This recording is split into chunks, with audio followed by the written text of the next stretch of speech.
नमस्कार दोस्तों, मैं अलका यादव पहलवान गुरदीन ग्रुप ऑफ कॉलेज के यूट्यूब चैनल में आपका स्वागत करती हूँ।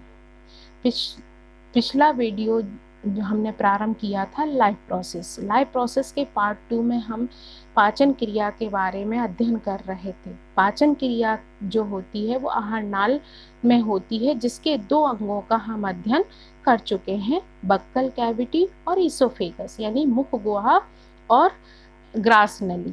अब तीसरे प्रमुख अंग का अध्ययन करेंगे जो हमारे पाचन के लिए अति आवश्यक बहुत ही प्रमुख अंग होता है, जैसे आमाशय।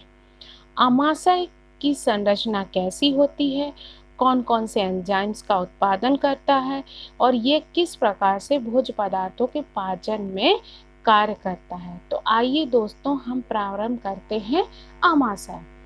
तो दोस्तों, आमाशय एक थैलेनुमा संरचना होती है जो कि मानव शरीर के मध्य भाग में उपस्थित ग्रास नली से ठीक नीचे की तरफ तथा छोटी आंत से ठीक ऊपर की तरफ स्थित होती है।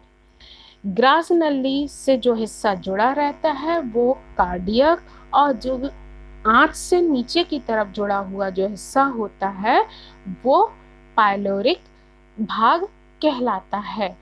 इसकी जो बाहरी दीवार होती है इसमें बहुत सारी गैस्ट्रिक ग्लैंड यानी कि जठर ग्रंथियां होती हैं जो कि जठर रस का स्राव करती हैं, जिनकी संख्या लगभग 4 करोड़ तक होती है। इन जठर ग्रंथियों का काम क्या बताया मैंने, पाचक रस यानी गैस्ट्रिक जूस का स्राव करना होता है। अब स्टमक के आंतरिक भाग में क्या होते हैं, कार्पस मौजूद होते हैं, जिनकी भी संख्या बहुत सारी होती है। अब बात आती है कि कार्डियक का क्या कार्य है। कार्डियक का सबसे प्रमुख कार्य होता है कि भोजन को वापस ग्रास नली में ना जाने देना।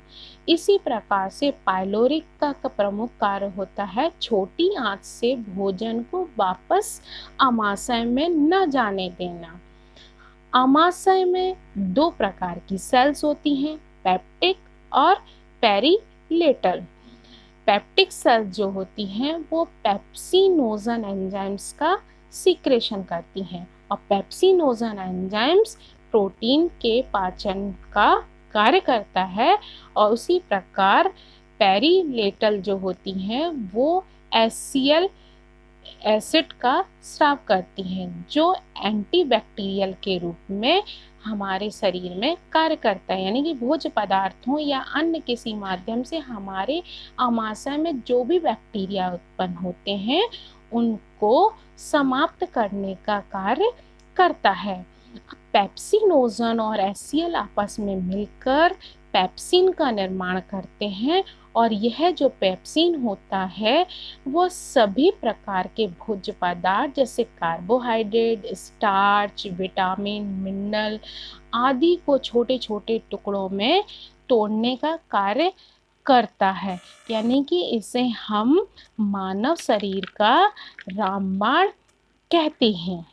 इसके बाद अगला एंजाइम होता है रेनिन।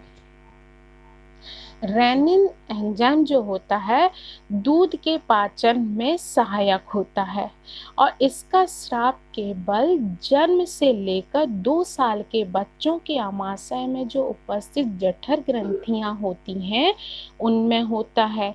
इसके बाद इनका निर्माण हो जाना बंद हो जाता है। यानी कि हम यह कह सकते हैं जो बच्चे केवल माँ का दूध ग्रहण करते हैं उन्हीं के आमाशय में उपस्थित जठर ग्रंथियों में रेनिन का उत्पादन होता है। उसके बाद इसका उत्पादन होना बंद हो जाता है या इसका सिक्रेशन होना बंद हो जाता है। अब रेनिन का कार्य क्या होता है, जो दूध में उपस्थित प्रोटीन होता है उसको पाचन करता है। प्रोटीन किस रूप में होता है, केसीन के रूप में होता है।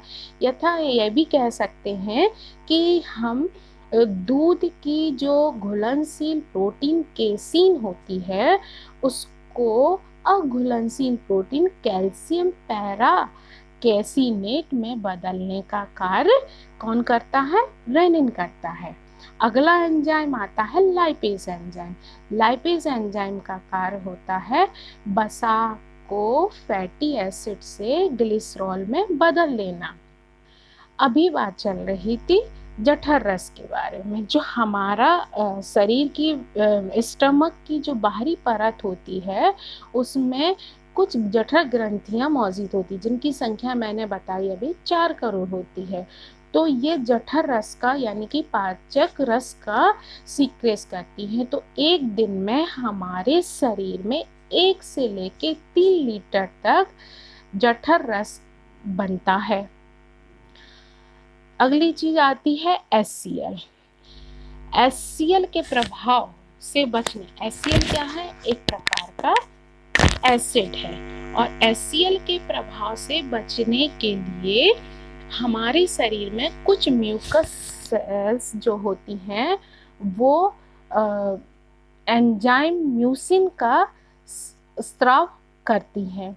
अब आमाशय की लेयर पे जब ये जो म्यूकस उपस्थित होती है, जब म्यूसिन का स्राव करती हैं तो हमें भूख का एहसास होता है। अब इसकी थोड़ी सी मैं प्रोसेस बताऊंगी कि भूख हमें किस प्रकार से लगती है।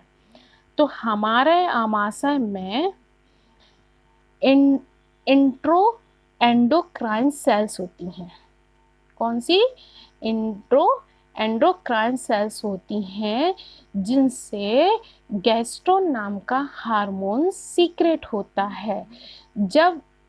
जब इसका सीक्रेशन होता है तो हमारे ब्रेन में उपस्थित मेडुला होते हैं वो एक्टिव हो जाते हैं। और वो कब एक्टिव होते हैं? जब हम भोजन को देखते हैं या उसको सूंघते हैं, या हमारे खाने के 2 या 3 घंटे बाद हमें अंदर से महसूस होता है, यानी कि जब उसका पाचन हो जाता है तो स्वयं में भी इसका एहसास होता है। दूसरा, कोई चीज़ की खुशबू आ जाने से या कभी कोई अच्छी सी चीज़ देखने पर हमें भूख का एहसास होता है। वो भूख का एहसास कौन कराता है? गैस्ट्रोन हार्मोन, जो कि हमारे ब्रेन के मेडुला को एक्टिव करता है। ठीक है। और इसमें सहायक कौन सी एंजाइम होती है? Mucin enzymes. म्यूसिन की जो लेयर है वो HCl से हमारे शरीर की रक्षा करती है। यदि हम भोजन का टाइम से ना लेते हैं, मान लिए हमें 11 बजे भोजन करने की आदत है, तो जैसे ही घड़ी में 11 बजेंगी तो वो म्यूसिन की जो लेयर है वो नष्ट होने लगेगी। मतलब ठीक 11 बजे आपको भूख का एहसास हो जाएगा। और अगर हम ऐसा करें, मतलब 1 दिन 2 दिन 3 दिन अगर हम नहीं करते हैं तो चलेगा, लेकिन इसको अगर हम लॉन्ग टाइम तक ले जाएंगे तो क्या होगा? इन परिस्थितियों में गैस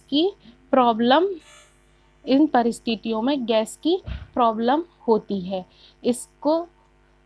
इसकी रिपेयर करने के लिए सुबह सुबह गुनगुने पानी के साथ शहद का सेवन करना चाहिए। जिन लोगों को, मतलब मेरा है कि जिन लोगों को गैस की प्रॉब्लम होती है, तो ऐसे लोगों को हमेशा सुबह उठने के बाद गुनगुने पानी में शहद डालकर उसका सेवन करना चाहिए।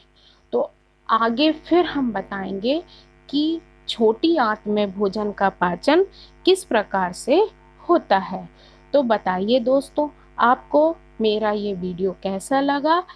और अगर बहुत अच्छा लगा हो तो लाइक अवश्य कीजिए, और मेरे इस चैनल को, पहलवान गुरुदीन ग्रुप ऑफ कॉलेज के चैनल को सब्सक्राइब अवश्य कीजिए। धन्यवाद दोस्तों।